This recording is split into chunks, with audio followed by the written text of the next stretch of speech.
Good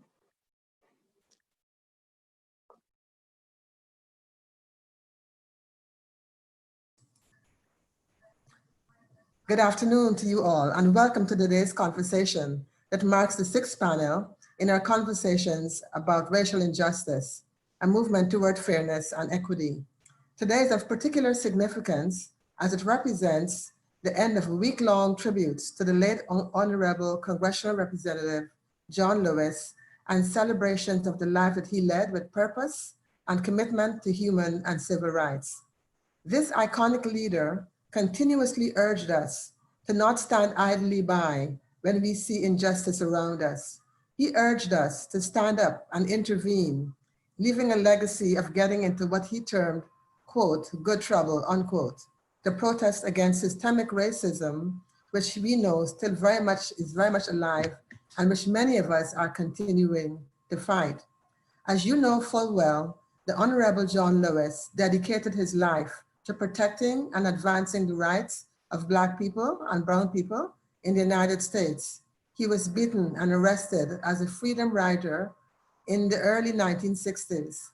He galvanized seas of people alongside Martin Luther King Jr.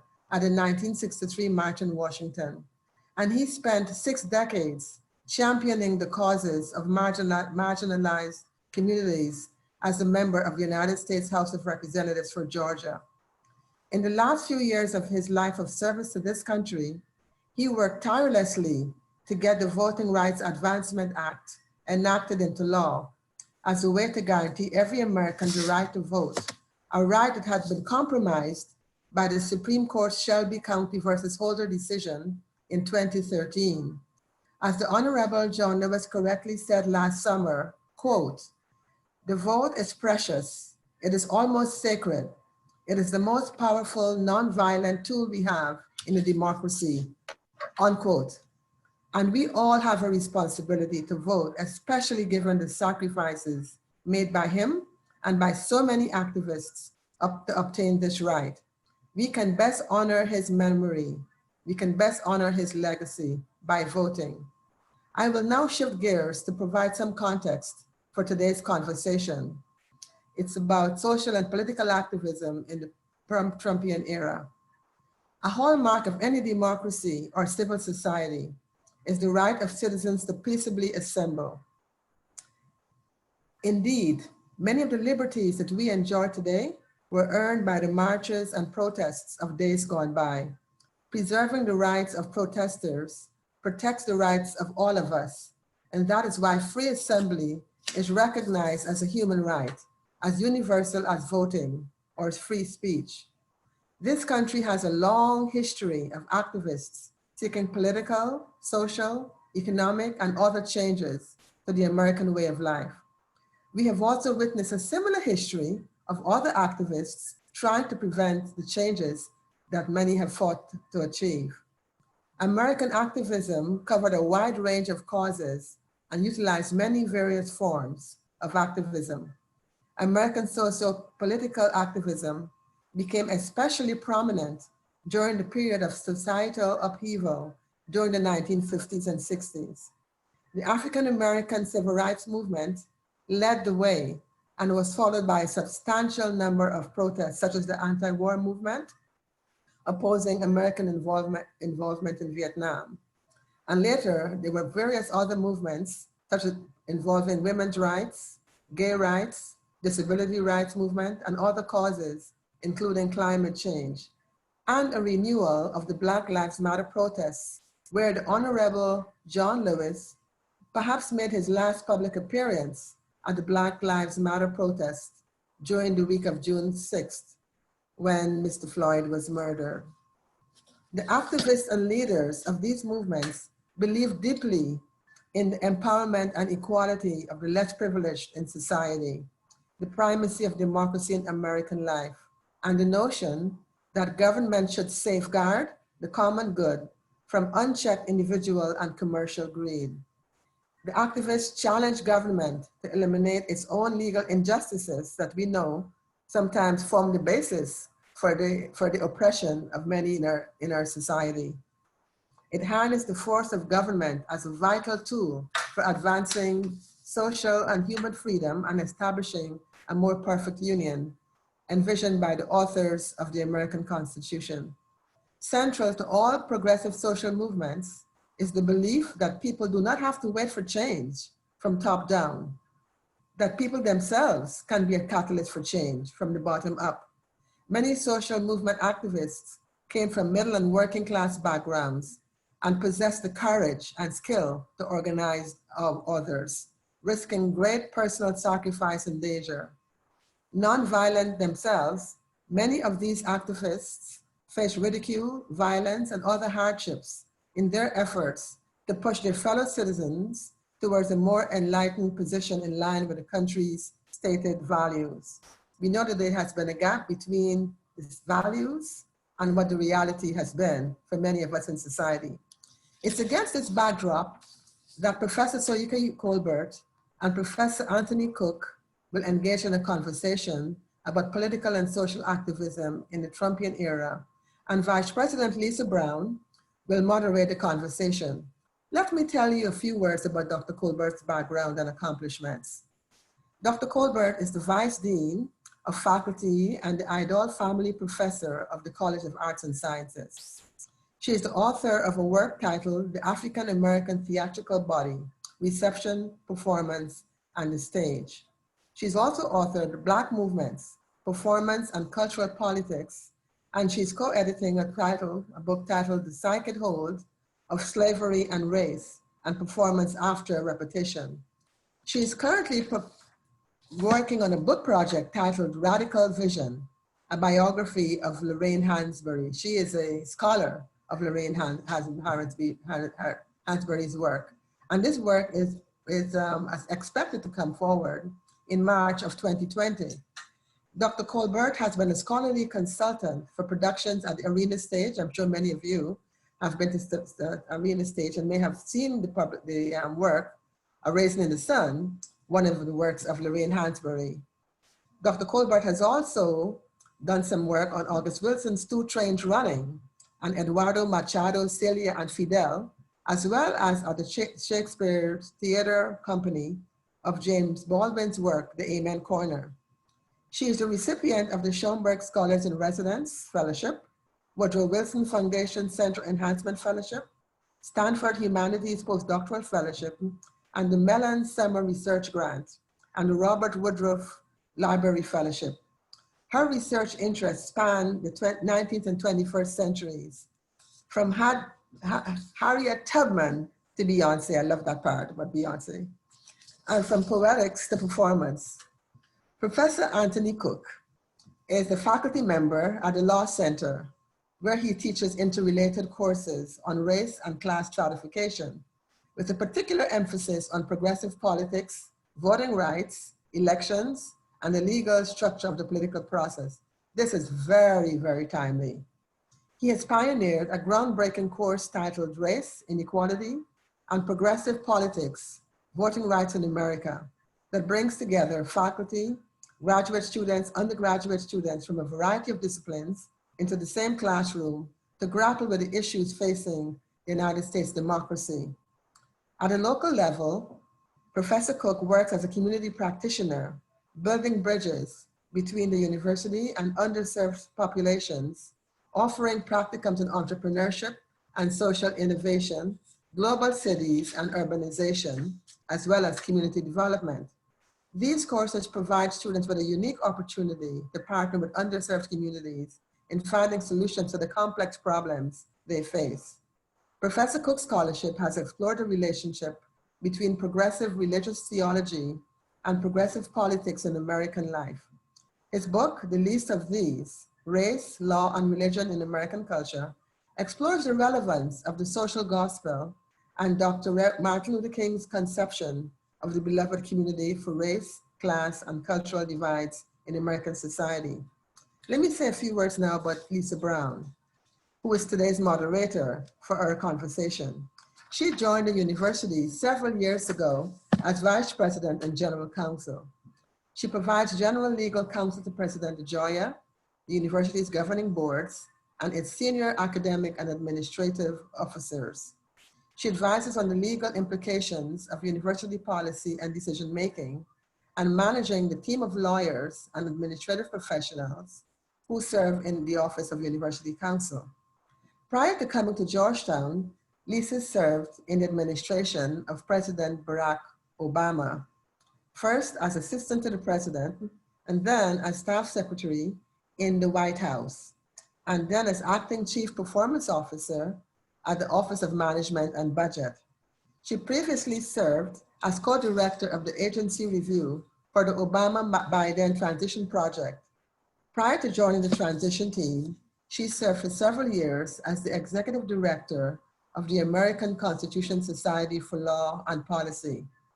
During the administration of President Clinton, Vice President Brown was counsel to Vice President Gore and a member of the executive board of the President's Committee for Employment of People with Disabilities.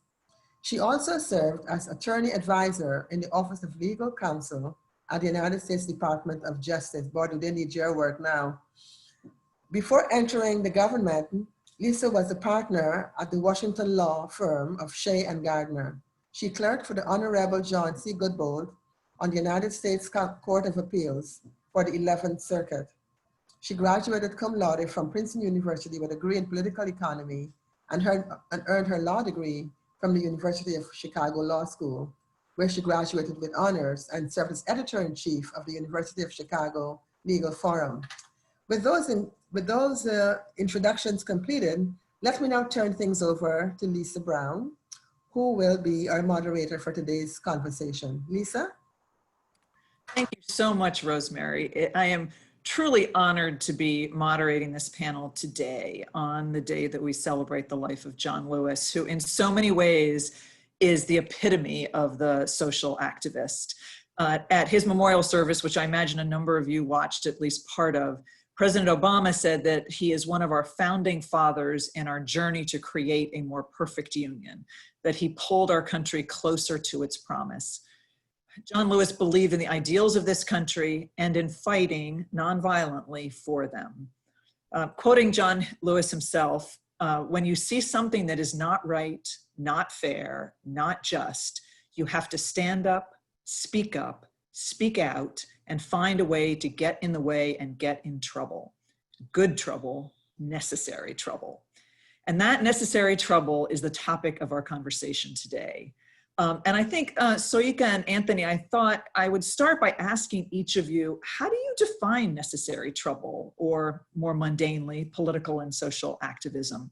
The first thing that comes to mind is always a protest march, but isn't that really only part of it and sometimes the easiest part? So yes, thank you so much, Lisa, for that introduction, and to Rosemary Kilkenny as well. This is certainly an auspicious day to have this conversation. I would agree that often we associate activism with very visible forms of social disruption, so marching, sit-ins.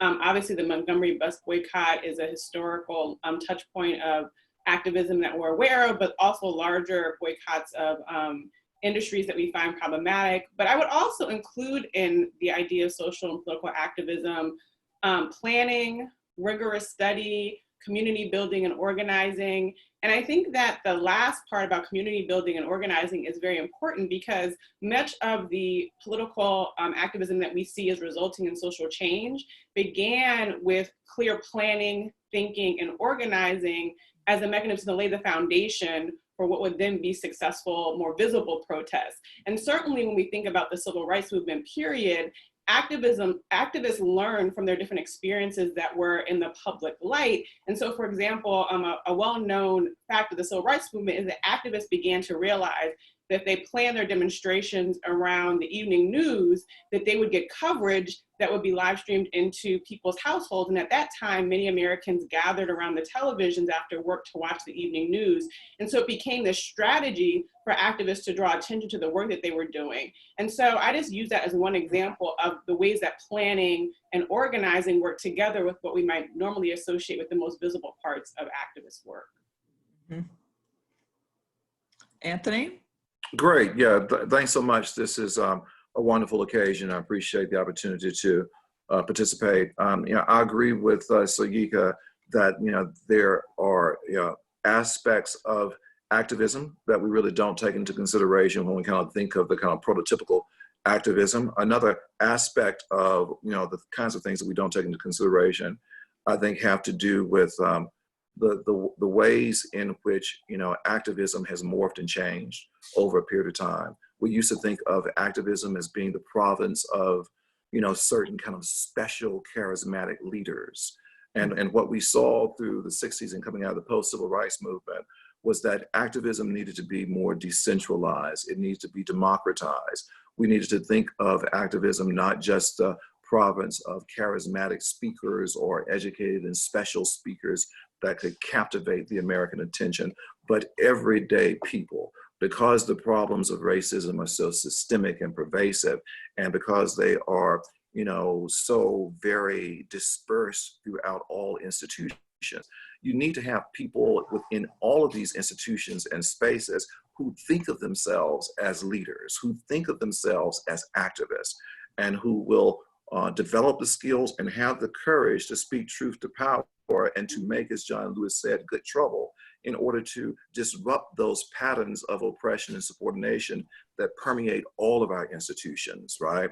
When I think of activism, I think of it operating in a number of different spheres. There is political activism that focuses on the sphere of like political relationships, for instance, one's relationship to government, rights embodied in the Constitution or statutory law and government policies. One example of political activism, of course, is the focus on changing laws and policies around Black policing, over-policing, outlawing chokeholds, making it more difficult for police officers to invoke qualified immunity and to escape accountability for their, excessive use of force. Economic activism, focuses on the sphere of economic or transactional relationships like boycotts or threatened boycotts.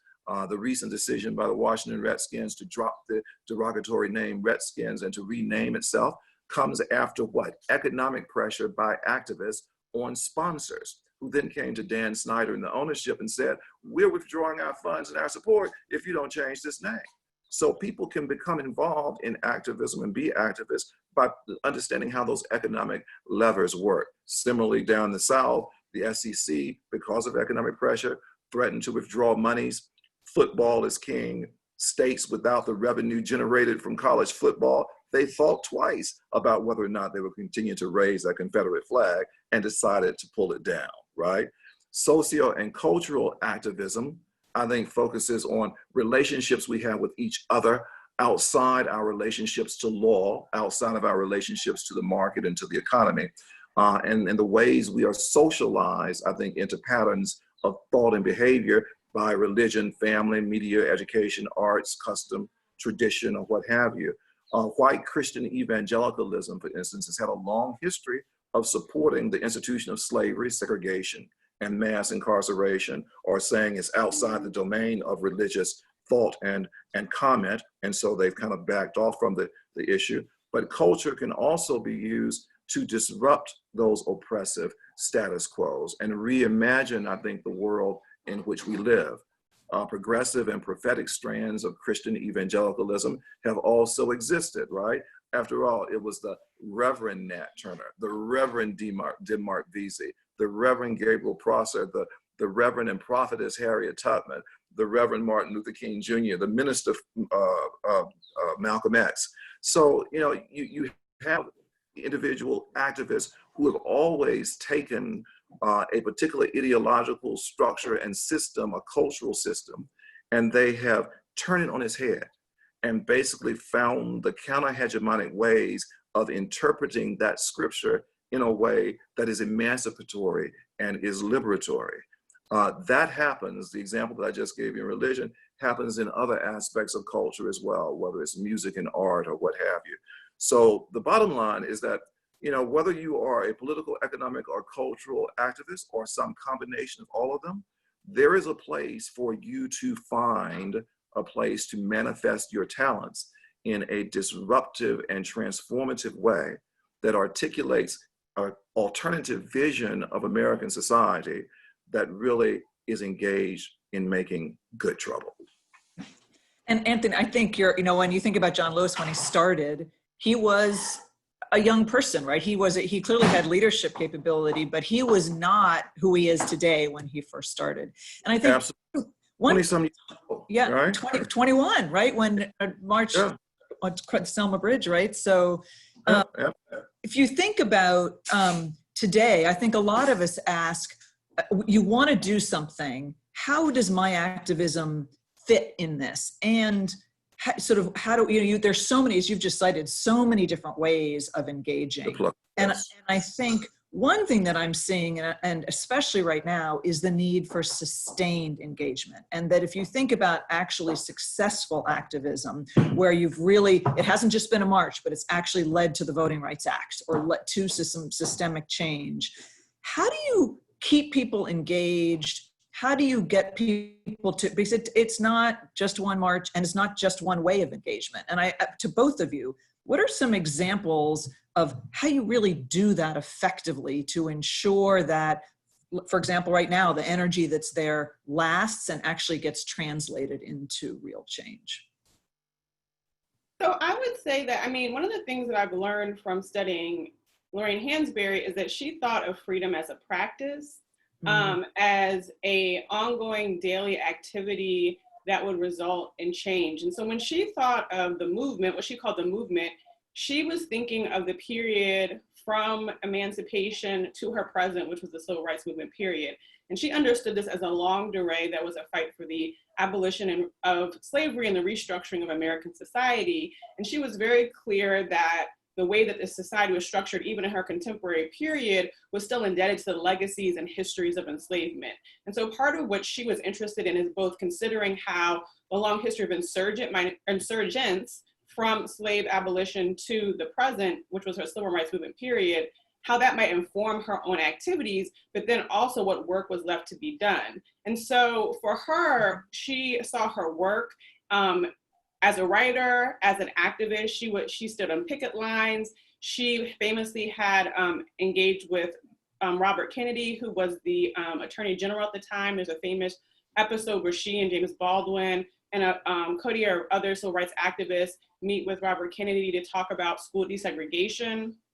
And she leaves that meeting, they all leave that meeting very unsatisfied because he's not willing to intervene or have his brother, John F. Kennedy, intervene in the ways that they want him to. But the reason I mark these different modes of engagement, from her collaborating with SNCC, to her meeting with Robert F. Kennedy, to her giving a speech during the Cuban Missile Crisis where she directly addresses John F. Kennedy, to her more famous work as a writer, is to demonstrate the different modes that she was picking up as a freedom fighter. And I think that her life and legacy gives us an example of how daily practices can feed movements, and how her work was part of how she saw freedom unfolding. And so I think part of what we can consider, as Anthony laid out this really rich example of the different ways that we can be involved and we can enact social change, is how societies are built through our daily activities.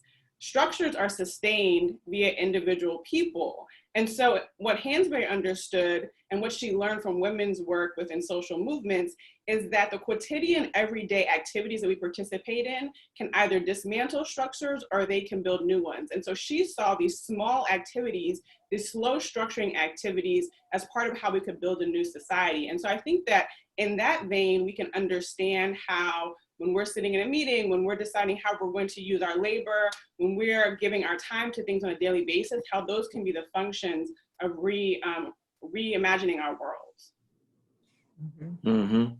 Yeah, that's right. Part of, the decentralization of leadership and activism that I talked about earlier, what came out of, the spirit of trying to, create something that could live beyond any particular leader that might, as so often is the case in our history, be assassinated, or might through COINTELPRO and other forms of, establishment disruption, be discredited. How do you put in place a movement where there are leaders and activists everywhere? And even when fatigued, as sometimes happens in a movement that has such longevity, you've got others who can hold up the banner and keep the pressure on to perpetuate the movement. I mean, the Black freedom struggle in America is And this is part of the reorientation that has to take place, I think, to match the infrastructural transformation of leadership and activism that we've seen over the years. We have to really, understand that the Black freedom struggle is long-term and ongoing. It is a marathon and not a sprint. 400 years in America and freedom still eludes us.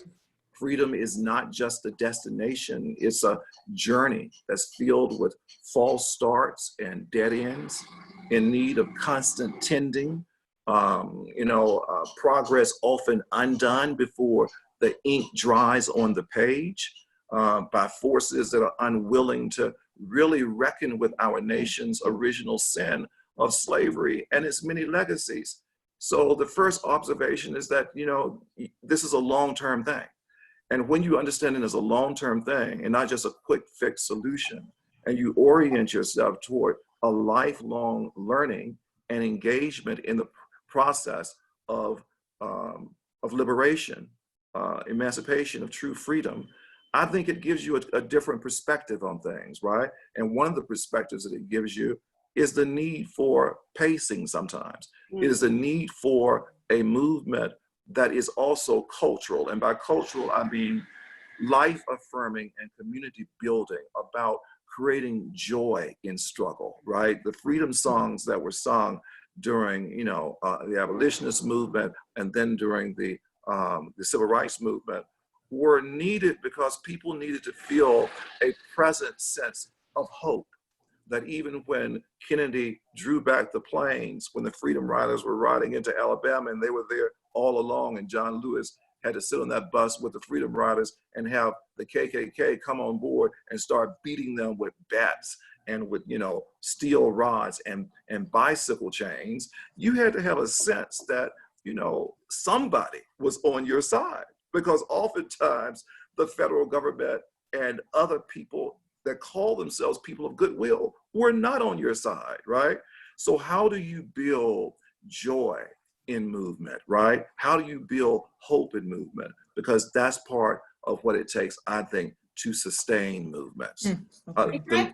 Can I just quickly just to highlight something? I think the idea of having a leader-full movement is something that the Black Lives Matter and our contemporary young people have learned from the civil rights movement history. Directly to Anthony, the point that he's been making about not necessarily attaching the idea of change or freedom struggle to an individual charismatic leader. But then the other piece I think that is important is when we're thinking about social change, when people are gathering together in a joyful way to sustain oneself, that is also part of a practice of freedom. And so as an artist, Hansberry saw that, as other artists, Nina Simone is another example we could think of. I've been thinking, obviously, a lot about Toni Morrison, in the space that she carved out in her writing, and how it was a space where people could find joy in Black women and girls, which theretofore many could not imagine as the center of a literary work, but how Morrison carved out that space. And so those are all things that are important, I think, in sustaining a movement, just to echo some of the things that Anthony I was struck when I went to the Black Lives Matter march in Washington, how it sounded joyful almost it was with a horrible topic, but people were out there opening their backpacks, sharing food. There was this real sort of warmth and we're in this together sense that what you're describing comes through in many, even in smaller sort of everyday ways. Yeah, I mean, Churchill once humorously quipped that he liked his fighters, his boxers, who when they were hit, they smiled a little, right? Not in a sadistic sense, but there's got to be a part of you involved and engaged in a movement like this that, finds a little joy and happiness in taking it to the system, in challenging injustice, of being disruptive in a good way that is about expanding democracy and the hope of America, right? If you see it as a labor, if you see it as toil, if you see it always so pessimistically and not humorously and not kind of, joyfully and gleefully that you are, bringing it to the system, bringing it to the man, however you want to describe it, it's hard to maintain that longevity, which is why there are all these stories about King, right, in the hotel room. They're having a deep philosophical, political discussion around strategies and organizing and stuff like that. And King would pick up a pillow and just start throwing pillows and having a pillow fight, Yeah. right? I mean, he was a great prankster. You know, it was parts of him that bordered on depression, and he struggled with that a lot. But, you know, he was also a big kid at heart as well, because he understood the need to inject levity into very serious situations. And that's something that I think we all have to learn from. Yeah. And let me, both of you are starting to get into, to refer to history. And I think when you look at today's protest movement, you know, in his final writing, today's New York Times, John Lewis said, among other things, that we must also study and learn the lessons of history because humanity has been involved in this soul-wrenching existential struggle for a very long time. So as we think about the Black Lives Matter movement and other activism today, you've started to do this, but can you help us put it in historical context? And are there particular histories that you think of that are most relevant to helping to understand the activism today? Yeah. Well, you know, for me, you know, it's clear that, you know, America was born a republic. That's what the white founding fathers gave birth to. It was not a democracy.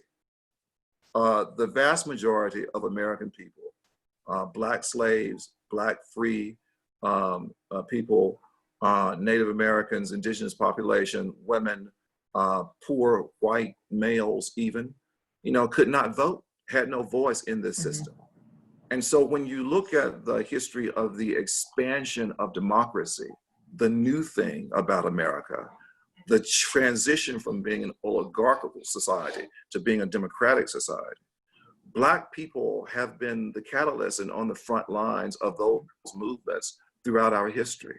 The founding fathers and mothers of American democracy, without stretching, you know, the understanding of it, are Black people. And so what Black people have found in this struggle, along with their white allies and other allies along the way, is that this thing is very cyclical, that there are brief periods of reform that are followed by very long histories of retrenchment or redemption, right? Or backlash against those progressive reforms.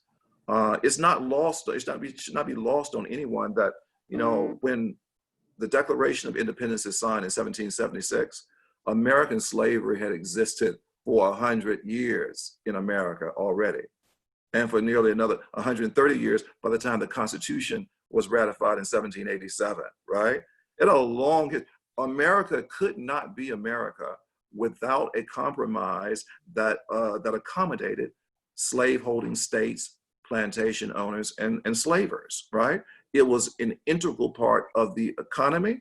It was an integral part of America becoming America.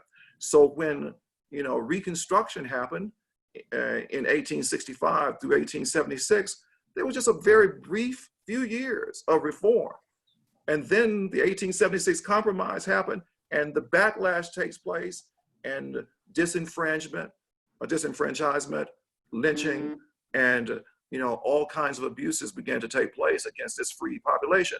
And that period of backlash continued for 100 freaking years, right? 100 years. And then you have a second Reconstruction that John Lewis is very much a part of, that consisted of the 64 Civil Rights Act, the 65 Voting Rights Act, and the 68 Housing Act. And then that's followed by the assassination of King, Bobby Kennedy, the election of Nixon on a law and order platform, and a very long history of backlash and redemption to that movement that we're still in the process of. And so what happens is that there is often, you know, 2 steps of progress made and 1 step backwards, right, from the backlash. And that's for a certain segment of the population. I think it's important to understand that for a significant segment of the Black population who are not prepared to be caught up and advance in that 2 steps, they take 1 step forward and 1 step back and don't really experience much progress, which is why we have such long-lasting systemic and structural inequality and racism in our society today. that puts certain segments of our population in a position where they are little better off than being in what we call a developing country. Where if you look at the Gini index of inequality, life expectancy, mortality rates, longevity, intergenerational poverty, right? That it's those they are living in a different world, a parallel universe, right?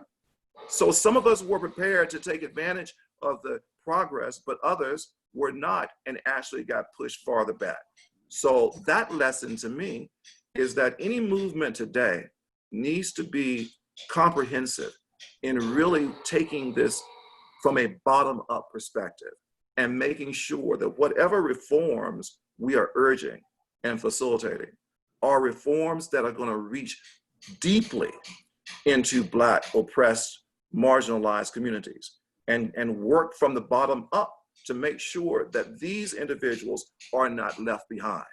And in this era of technological transformations and the like, where the future of work studies tell us that a kid who's in kindergarten now, that 60% of the jobs that exist will not exist when they graduate from high school, that we're moving that quickly, we are now in danger of leaving even a greater segment of Black, brown, and poor communities behind. And our movements have to make sure that we address equality going and moving forward.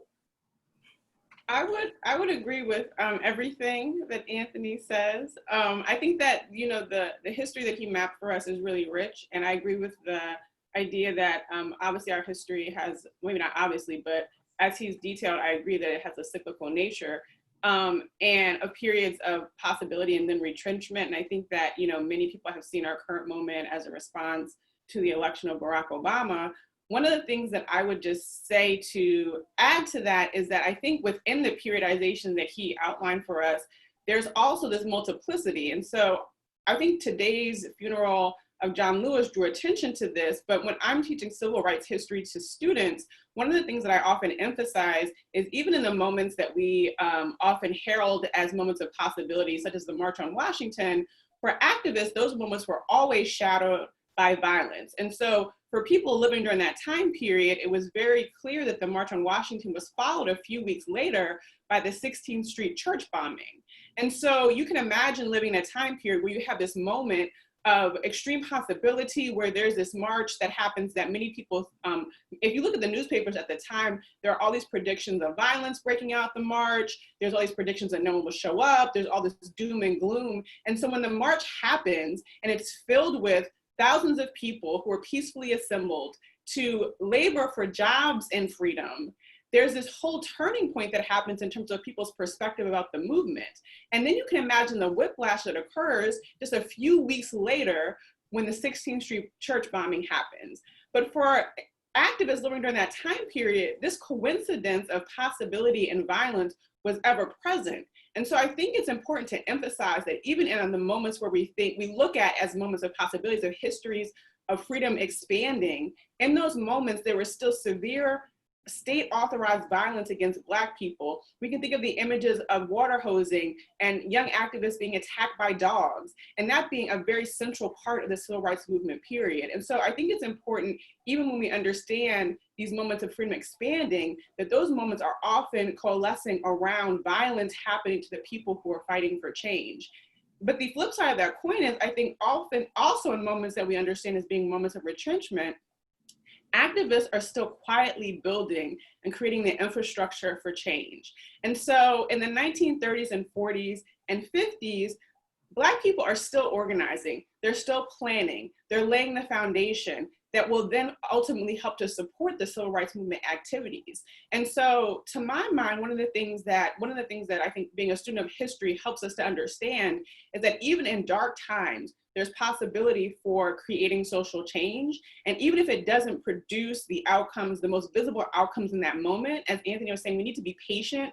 We need to think about this as a long history, as a marathon, and that the moments of possibility opening up, we need to be prepared for them when they happen. And so if you stay ready, you don't have to get ready. And if you are constantly planning, plotting, and organizing, then when those moments open up, you're ready to then hopefully transform society in some meaningful way. It Yeah, feels I in think some ways that's right. like we're doing this right. We're living with this right now, right? It feels as though, and one of the questions I wanted to ask you is, it feels like something's different right now, that that people are waking up, they're reading how to be an anti-racist, there's a conversation going on, and you see whites out protesting more than I think ever, you will know this better than I, but than before. Yet at the same time, so you get to your point, you've got Portland and you've got the feds sending in people to, in unmarked cars, arrest people. And it's almost like it's been telescoped, and you've got this great hope, sense right now of something really, something could change, but you're also seeing the potential for the backlash. Right.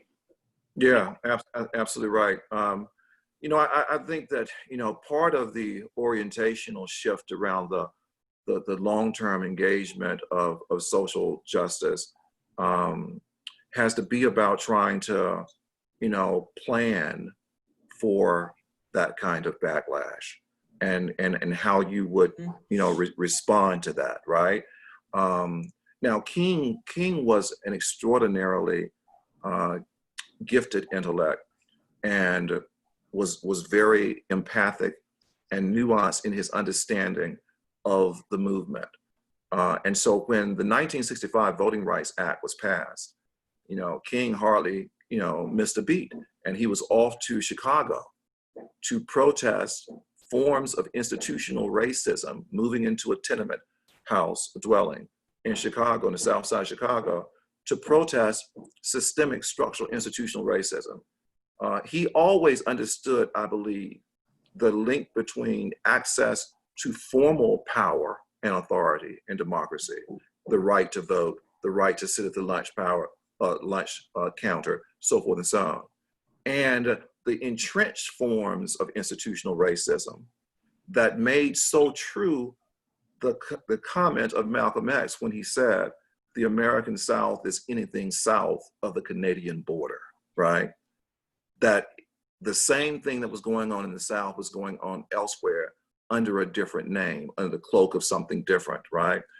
And so when King was assassinated, his disapproval rating was at 75%, disapproval rating, because he dared to break even from Black conventional thinking that we now had arrived at the mountaintop and that we could make our way through the political system, gain representation there, and achieve the other things of the social justice agenda from within the political system. King understood that there had to be a deep transformation of capitalist relations and other social relations in order to really transform the American society. So what I hope from Black Lives Matter and from future movements and what's planned in the interims of these kinds of upswings and special moments, as you put it, in American history where something feels different, is that we're thinking very deeply about the interstitial relationships between, as King said, racism, classism, militarism, and imperialism, that over 50 cents of every discretionary dollar is spent on a military industrial complex that limits our ability to channel monies in what he called a Marshall Program and plan to deal with the economic stratification, poverty, and problems facing particularly poor and marginalized communities is part of the problem. Are we thinking systematically about that? Are we linking our opposition to excessive force by police officers, which is a good and noble work and must be done, but are we linking that more structurally and systematically to these deep-seated problems of wealth accumulation, of capitalist domination of a society, and the marginalization of people of all races, but particularly and disproportionately Black and brown people within this economic political structure? That's the kind of work and thinking and engagement that I like to see more of, both at these peak moments and in the off-peak moments with regard to planning. Right, that intersectional thinking is so important. And, you know, Martin Luther King certainly is an excellent example of that at the vanguard, and thinking about how racial justice intersected with questions around economic justice. And certainly that was a key part of the civil rights movement, although describing it as the civil rights movement, sometimes allied some of the ways there was a much more global understanding of transformation. And I think the thing that, you know, to Lisa's point about our current moment, two things. One is that, you know, during the civil rights movement, now we know and can see all the FBI files are being kept on activists and the way that they were being monitored by the state, and the nefarious ways that the state was sort of intervening in the work of movement activists. But then the other, so that this is a long hit. So I would tie what is happening now in Portland and other places to a longer history that we know about. And so to Anthony's point, knowing those histories, knowing that retrenchment will come gives us an opportunity to plan for how we might respond to it. But I also think that what our current moment demonstrates for us is, although we might align the very public and virulent racism that has coincided with our current president, I do think that the ways that COVID draws our attention to disproportionate access to medical care and how that as an economic indices is tied to a longer history of neoliberalism, a longer economic system in the late 20th century. And so the coincidence of those two things, I really think, is what is animating the current activism that we've seen this summer. So it's both the death of the murder of George Floyd and the very public display of that murder. And we can think about how, you know, John Lewis's Bloody Sunday and him being beat on the Edmund Pettus Bridge was a turning point in the civil rights movement, and how the visibility of those acts of violence have motivated activists over time. But in this moment, I think it's also an understanding of how George Floyd's murder is tied to all these other ways that Black and brown people specifically, and a broader swath of Americans, have been written out of possibility because of our disproportionate access to wealth, because of the ways that we cannot have access to good health care, good education, which would be fundamental parts of our democracy. And so the awakening that we're seeing, I think, is an understanding of the ways that democracy has been delimited for decades, and how that is coming to bear in this moment through the actual death of so many of our American citizens. I could not agree with that more. I think that, and the congruence, or of these happening at the same time, people are seeing really graphically the impact of systemic discrimination and these huge disparities in healthcare. And I think it's forcing people to look and say, what caused this?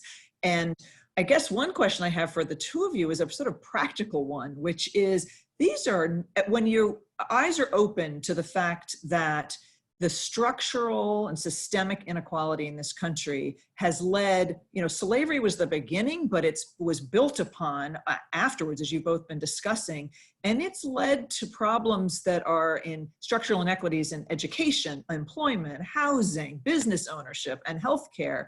You know, where does somebody start, right? How does somebody who wants to be making a difference beyond that march? Because it just feels so big. What do you say to probably many of the students who are listening right now? What should they do to be making a difference? Well, I would say one of the things that has come up so profoundly today in particular is to vote. And I think that participating in whatever way you can in activities that expand democratic possibility are really important. So a specific example is, you know, one of LeBron James's charities just donated $100,000 or more to pay fees for formerly incarcerated individuals so that they could regain the right to vote in Florida. And so there have been lots of movements towards bailing out people who couldn't pay their bonds before they were even tried for a crime, that allowed them to be free with their families while they were waiting trial. And so donating to causes, obviously exercising the right to vote, running for a public office, even at your community level, is very important. But then once again, thinking about how you can organize attending school board meetings, making sure that you're engaged in the political happenings of what's happening in your world, thinking about holding your leadership accountable. Because once again, once people are voted into office, we then have to make sure they're doing the work that they've been elected to do. And so being engaged and paying attention to what's happening at the local level, the state level, obviously the federal level, and then thinking about where you can spend your time in advancing those agendas, and whether that be with your community organization. If you belong to a religious organization, they can often be spaces where activism and political organizing can happen, or just amongst your neighborhood. But the idea of thinking about how you can join with a collective of people to advance interests that you see as a bigger part of social change is important. I think one of the things the civil rights movement might elide in our current moment, because we describe it as such, is that these activities began as local groups gathering together to address concerns in their communities. And so what's happening in Nashville was only later on connected with what's happening in Birmingham, for example. And so the activists that were doing grassroots organizing on the ground didn't understand themselves as a part of a national or global movement necessarily. They understood that what was happening elsewhere could inform how they did their work, but they didn't necessarily see these different pieces as connected in the ways that we do when we describe it as this civil rights movement as a historical period. And so I think that that's an important instruction for us in thinking about how you can do work at your local level to redress what you see as injustices. Mm-hmm. Yeah, and I agree. Look, you know, as as Booker T. Washington once said in a different context, it's not completely apropos. You know, cast down your bucket where you are, and Mm-hmm. in the world of activism, that means that because these complex social problems, wicked problems as we call them in the literature, where histories of racism and identity oppression intersect and get interwoven with a host of other, you know, ecosystems, whether it's health, education, employment, business ownership, you know, so forth and so on, they become very gnarly and very difficult to disentangle, right? And so, you know, people working in whatever sphere that they're in is extraordinarily important, I think, to unraveling all of this complexity and to try to reform it in a meaningful way. But I think that there has to be a kind of consciousness and orientation that is associated with that unraveling and with that work that can sometimes become very siloed and fragmented and lack the kind of cohesiveness and comprehensiveness to really assault and transform systems as a whole. Part of that consciousness has to be, I think, you know, the role that the vast disparities of wealth and income and that capitalism play on our society and in the institutions within which we work. We are living in a world where three human beings, Jeff Bezos, Warren Buffett, and Bill Gates, own more wealth than half of the population of the United States. And where 8 human beings own more wealth than half of the population of the world. This is not only problematic and of concern, it's immoral and obscene. We have to create a different relationship to capital. Capital is an important thing for all of us as activists to bring, I think, near the front and center into our consciousness and into the way that we engage these issues. Because capital in a capitalist American and global market purchases so many other goods, you see, health, education, welfare and well-being, so forth and so on. It unfortunately is one of the primary gateways to quality of life and a life without the fear of retribution and over-policing and the like.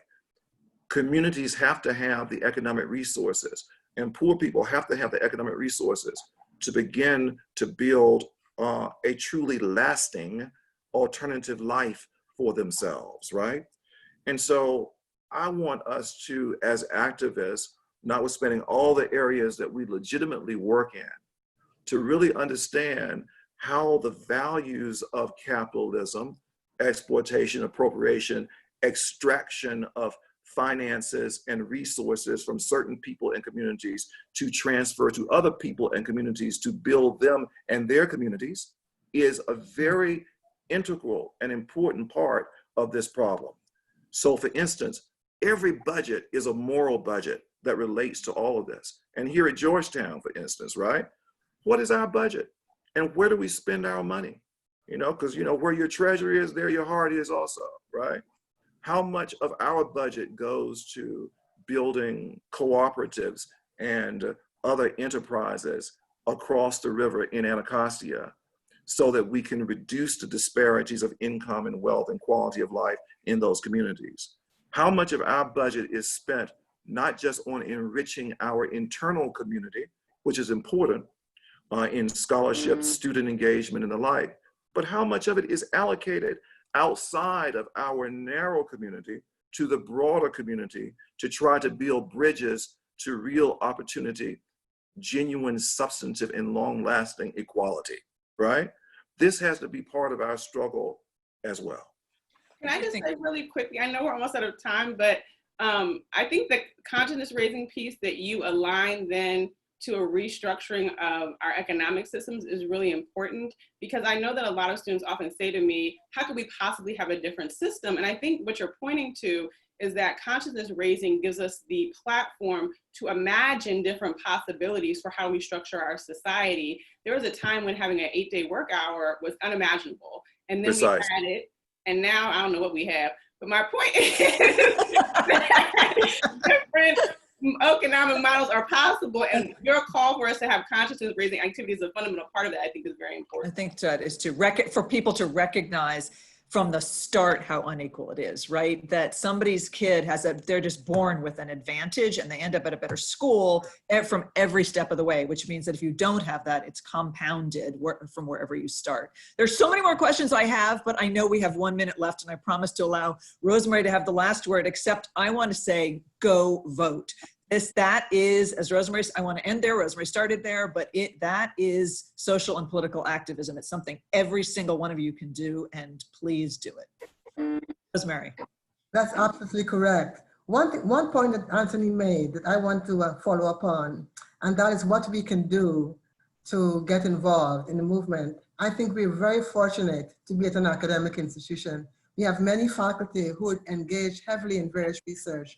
We've got Professor King, for example, who is doing research in health disparities. We have a whole array. We've got Tony Carnival, for example, doing research at the McCord School. So I think one of the things that we can be doing as an institution of higher ed is make sure that research gets in the hands of the policy makers that could have an impact on social policy to really make a significant difference in the lives of citizens of this country. So I think that is something tangible that we should be doing. We're very fortunate that we're going to be establishing a Racial Justice Institute. And that also provides another opportunity for us to get heavily involved. And perhaps we can begin linking up with other institutions that have such centers so that we can actually be working comprehensively and collaboratively on policy and making a difference in our society.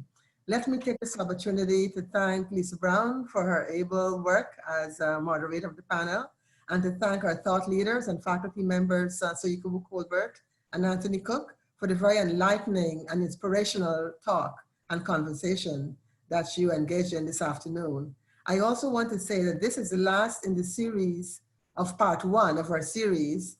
We plan to take the rest of the summer perhaps thinking creatively on what else we can be doing to continue the conversation, not only on Zoom with our panelists, but also how we can inspire our departments, our faculty, and our staff at the departmental level to begin the work of having these conversations so we can talk openly about these matters and then impact the climate that we have and that we provide for members of our faculty and staff, as well as for our students. So again, let me thank you both, and Lisa as well, for the wonderful conversation that we had today. And to echo what I started with, vote. Lisa said that, Anthony said that, so we could say that. Let's vote and let's make Congressman Lewis's life worth living, and let's also invoke what he has said to us. Good trouble, let's intervene, let's stand up, let's do all the work, let's go on, move ahead. Thank you so much. Thank you, really enjoyed it, appreciate it. You're welcome.